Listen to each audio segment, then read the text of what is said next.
Neon lights, they're everywhere. From theater signs on Broadway to open signs on area businesses. You can't miss them. But what does it take to make them? No doubt it's a science, and one that turns matter into light. Take a look.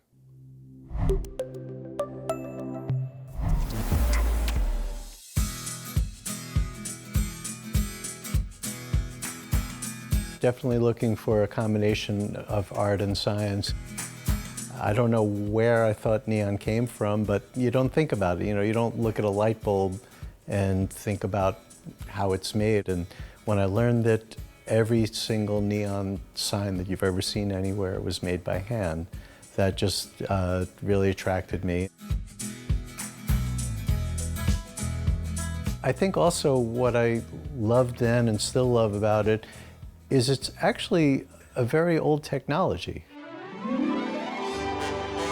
What we do today is not that much different from what was going on 100 years ago. We're taking matter and making light. We're turning matter into light energy, and we do that every day, kind of casually, but it's kind of really thrilling.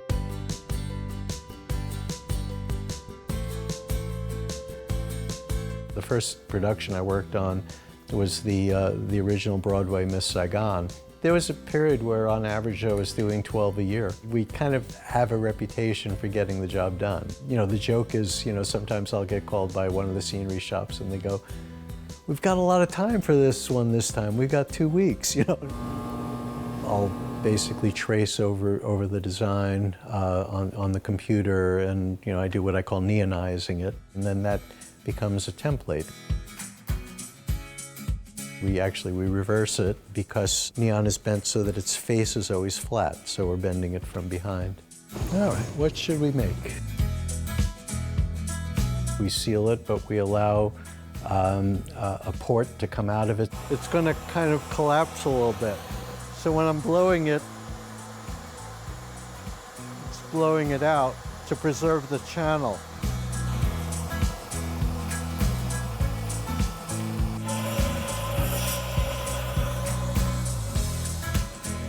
Matching it to the pattern, just blocking it down a little bit.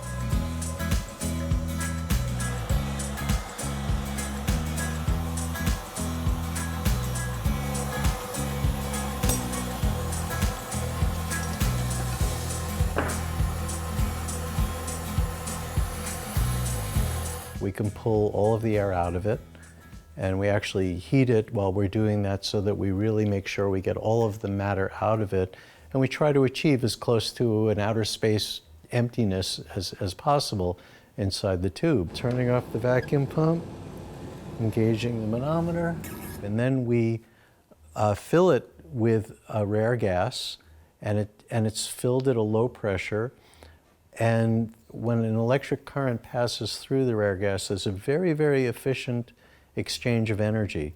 What happens is, it's not this simple, but a simplified explanation is that the electricity knocks electrons off of the atoms, and these electrons bounce around and knock into other atoms and electrons and get pushed back into the atom again.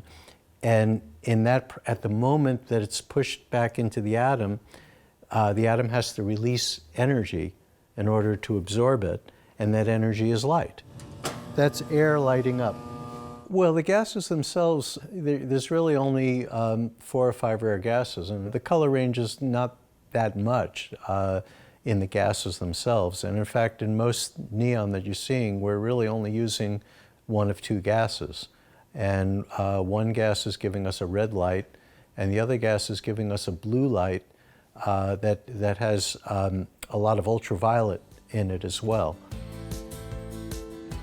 But if the tubes are coated with phosphors that react to the ultraviolet light, we start to see additional colors coming from the ultraviolet light affecting the phosphors, and there are phosphors that are green, there are purple, that are, all different colors.